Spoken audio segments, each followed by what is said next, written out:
A story begins in a castle far away in the lands of Savoy, where in 1354 the Francois, Counts of Alima, could not have imagined the destiny that awaited them in Tuscany.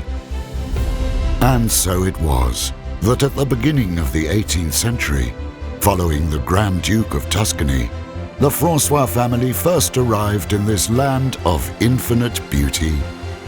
And it was here that the family produced its most precious fruit, such as Alessandro, a man who dedicated his life to revealing the secrets of the Etruscans.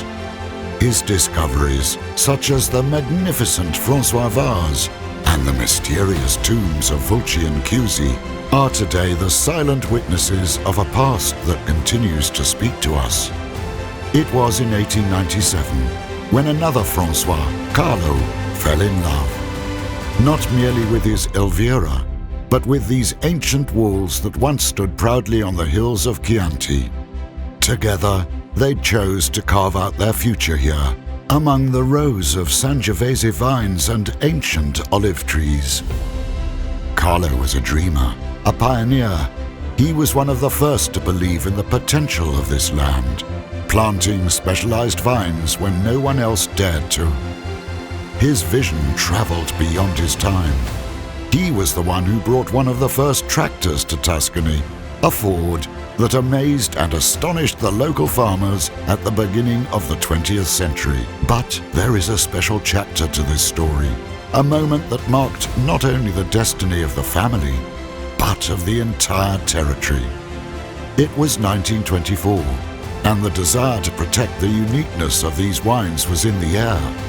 It was at that point that two extraordinary women of the Francois family, Elvira Colombini and Mariana Codacci, Carlo's wife and mother, did something revolutionary for that era.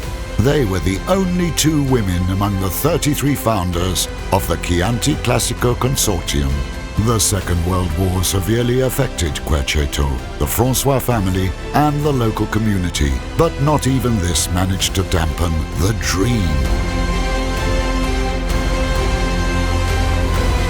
In the 70s, Alessandro and Maria Antonietta were drawn to these ancient stones. First her, then him. They abandoned the safety of Milan for a bigger dream. It wasn't just about rebuilding a company, it was about breathing new life into a legacy.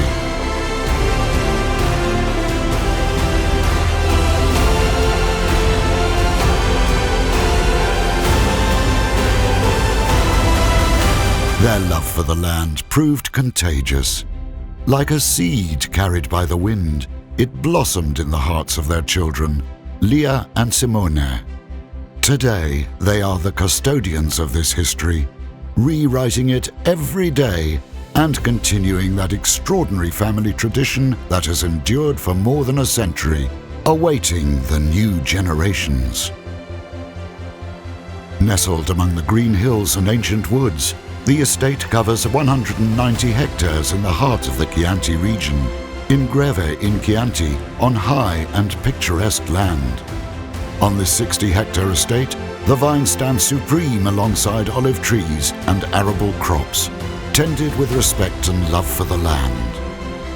Sangiovese, the soul of these hills, gives life to Chianti Classico in all its forms: Gran Selezione, Riserva, and Annata.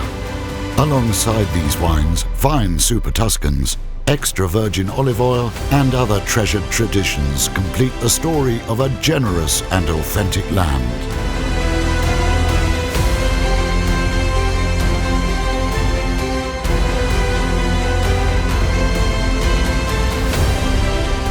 If you listen carefully, you can still hear the echo of Carlo's footsteps among the vineyards, Elvira's whispers in the old kitchens, and the knowing words of Alessandro and Maria Antonietta as they planned for the future.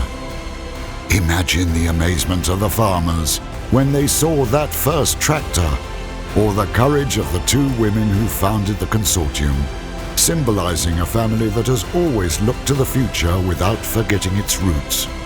While the sun sets over the Chianti hills, bathing the sky in purple and gold, We know that the story is not yet over.